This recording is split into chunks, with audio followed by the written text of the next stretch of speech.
Hey everyone. So let's talk about what to do if you don't get enough financial aid as your first offer when you get accepted into a program, whether that be an undergraduate program or a graduate school program. Just a little bit more background information about myself and about why I'm making this video right now. So I went to Cornell starting in 2010 and I graduated in 2014. And I got a full ride. I got offered over $1 million in scholarships. I got the the Gates Millennium Scholarship. I got a lot of other offers as well. And I made this group and I have a YouTube channel teaching students all the strategies that I've used to accomplish this goal and not to pay one penny for college or my graduate school program. So currently I am a PhD student at Cornell and I am in the information science department. That is completely paid for. I've had over $300,000 given to me so I can pursue this degree. And so I'm all about teaching students how I did it so you can do it too. Okay, so why am I making this video right now? So I just got recently two posts in the group from two lovely group members. Welcome. You are new to the group. Welcome. Who are, they posted questions about how they got into their PhD programs but didn't get a lot of funding. So I'm here to tell you that that's not supposed to happen. Maybe it's related to the pandemic that we're going through right now. But if you get into a PhD program, it is, expected that this program will support you financially at the very least, so you do not have to get into debt. If you get into a PhD program and they are not supporting you enough so that you can live at the very least, I would highly consider reconsidering that program, maybe applying to other programs, maybe, talking to an advisor, maybe talking to the department head about options for you to get more financial aid, because that's not acceptable. Here's the thing. Academic careers. So the point of a PhD oftentimes is for people to get back into academia, right? Like academic advisors want their students to pursue academic careers. Not all PhDs do, not all PhDs have to, but especially if you're getting a PhD in the humanities or social sciences, the expectation is that you return back to academia. And academia is not one of those industries that's known as being a money-making industry, okay? So if you're getting into debt to get a PhD, that's usually it's detrimental for the student once they get out and leave to get into the job market, because I don't know if you knew this about academia, but tenure is real. There are 85-year-olds who still have their position and they're not going anywhere because they have tenure. And this makes it really hard for new scholars to come in and make a living and get a secure academic job. Okay, with all that aside, let's talk about some strategies that you can use to increase the aid that you get if you do get into one of these programs and you find it hard to get funding. Okay, so I'm gonna share some notes that I've taken about this topic. So the first thing you can do is, if you have offers from any other school, any other financial aid offers from any other school, you can bring that up in the conversation. You can say, hey, look, I got a full ride from such and such, or I got half of all my tuition paid from another college. And you can use that as a leveraging chip to convince the school that you want to go to give you more aid. Okay. And if you can't do that, I was in a situation where I applied for grad school one year and I couldn't do that. You can ask. You can just simply say, hey, look, I can't afford to go to this program. Is it possible to get more financial aid? And don't be afraid to get rejected. Don't be afraid to get a no. It happens, And also, it may be a good idea to, if you're already out of school, if you're about to finish up, just make sure you keep your grades high, because the higher your GPA is the next year, when you apply, it makes you more competitive for funding. High GPAs always make you extra competitive for funding.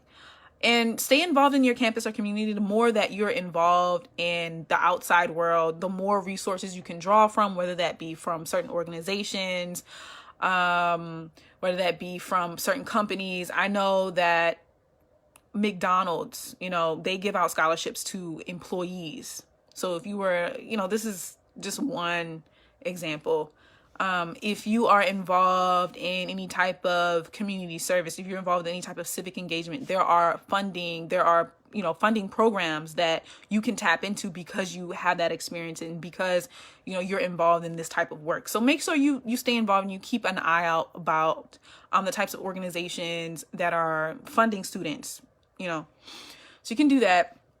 But all in all, I wanted to address this because honestly, I might start posting more videos about people who get into really bad situations for getting into debt. A lot of the times, people, it is not worth it. Like, getting an education is amazing, but it's not worth it to just jump into an education and take on hundreds of thousands of dollars, even tens of thousands of dollars in debt, if you don't have a solid game plan about how you're going to use that degree to generate income for yourself or create a career for yourself later. If you cannot do that, don't get into debt. Like, it'd be better for you to take a gap year even than to, even if you had to take a gap year to figure out to apply to like hundreds of scholarship programs, work and live your life, that would be better than starting off as a freshman or starting off as a first year PhD student or first year master's student and having to take on, let's say, $50,000 worth of debt. Especially if the program that you're in isn't one of these high growth, high career programs like computer science, information science, any type of STEM. If it's not one of those, medicine, if it's not one of these programs, I would highly consider you to step back and to say, okay, I'm going to take a year off to apply for scholarships, to learn what to do. Because $50,000 doesn't sound like a lot of money as an 18-year-old or 20-something-year-old, but along the line, that adds up, that accrues interest. There are people in their 30s, 40s, 50s, 70s even. I read an article recently about a 70-year-old woman who was still paying off student loan debt. You do not want to be that person. So maybe we need to change the culture around how we think about, how we strategize, and how we think about attending college. Because like I said, I am an advocate for you stepping back, taking a gap year to learn how to secure financial aid and scholarships. Because, we have tutors for everything. We have math tutors, we have science tutors, we have reading tutors. People will pay top dollar for a chemistry tutor so their kid can pass a class, but people will not pay for tutoring on how to apply for financial aid and scholarships. And I think that's a big problem because the financial impact that these student loans have on people's lives right now, there are people leaving the country. So the impact that the financial impact that taking out a whole bunch of student loans can have on people's lives right now after they graduate is crazy. It's immense, it's crazy, and it's devastating in a lot of cases. So the goal for this group is to teach students how to secure money. And then I post articles, I post opportunities. If you scroll through, you can see specific scholarship programs there was a lady in the group not so long ago looking for applicants to her scholarship program. She was in a sorority. She was like, we don't have any applicants for our scholarship program. Please, can you spread the word? And she posted in this group. Okay. So please keep this in mind. I hope this video helped the two ladies that recently posted about them being accepted into the program. So just, I would take a step back and I would really do my research. We sit here and we do our research. We do research to pass our classes. We do research to get into school, but we do not do research on how to pay for it. Okay. And that is just as important, if not more important, to your financial future than getting in college in the first place. I know people who have gone to college, they've racked up a couple of $100,000s in debt, and now they're saying, wait, that liberal arts degree wasn't worth it. I wish that I didn't do that. Like, a lot of people wish that they've just taken on a trade. Like, oh, I wish I just became like an electrician, or I would have been in a better financial position. There are people who never went to college and are in better financial positions, have a higher net worth than a lot of people that have gone to college. So going to college is great. I'm all for going to college, but only if you can make it work for you financially. It is not worth the financial burden to go to college and not have a game plan about how to actually get a return on your investment. because a couple of $100,000 is a lot of money. You could do some serious damage with a couple of $100,000. You can propel your future forward with a couple of $100,000. A couple of $100,000 can make a huge difference in the average person's life, especially in America. So just keep this in mind. Oh, and also, if you are interested in my course launch to teach you how to create a scholarship winning portfolio and teach you how to get paid to be a student, please click the link that I put in the description of this video. Click the link and sign up. Put your name on the wait list. I will be contacting you when the course launch. I'm working on it right now. When the course launches, I will be here telling you guys, okay, this is exactly what I did to secure over $1 million in scholarships as a high school senior and over $300,000 as a graduate student. Okay. So, hey, Rosette Vanessa, thank you so much for coming in and talking. Carlene Berg, hey, thank you.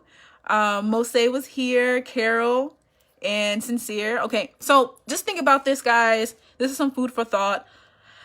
I might be putting this video up in my YouTube channel as well. I'll be sharing my YouTube. Make sure to subscribe to my YouTube channel because I have a lot of information on there, a lot of interviews. So I'm taking on interviews. So if anyone's a scholarship winner in this group and you want to be interviewed, you want me to interview you, please let me know. I want to interview successful scholarship winners so that their insight can be shared with other students who are trying to secure money. Like, we need to create an ecosystem, an environment, a mentorship environment, so we can start creating more financially smart people when it comes to education. A lot of us are walking around not knowing anything, blind in the dark, getting taken advantage of by these large universities. And we forget that these universities they're businesses. These universities are businesses. At the end of the day, they are businesses. And they need to make their money. And they sometimes they make their money off of people who don't do their research and they don't know what they're walking into. Okay? So please sign up on the wait list for my course launch. It's called Scholarship Points, How to Get Paid to Be a Student. You'll learn how to create a scholarship winning portfolio, secure scholarships, and avoid student loan debt. Okay? With that said, if you have any questions, please feel free to post in the group, post more questions, and I'll be here trying to answer and help each other. Like, I made this group set so that everyone can help each other, so we can all help each other. I'm still a student. I'm a PhD student now. I'm going through the struggle. I have at least 3 more years of this program left. So I'm in it with you guys. I'm constantly applying for scholarships as well. Like, I haven't stopped. In the 10 years I've been in this game, like, I have not stopped. Actually, it's been over 10 years. It's been more like 12. So I've learned a lot and I'm here to share it with you. And this is a place to support you. You'll get information and you'll get some real insight from someone who actually did it. Okay. So with that said, like I said, sign up for the course launch waitlist, and I will be back to talk more about these topics because it's really important and a lot of people are walking around blind.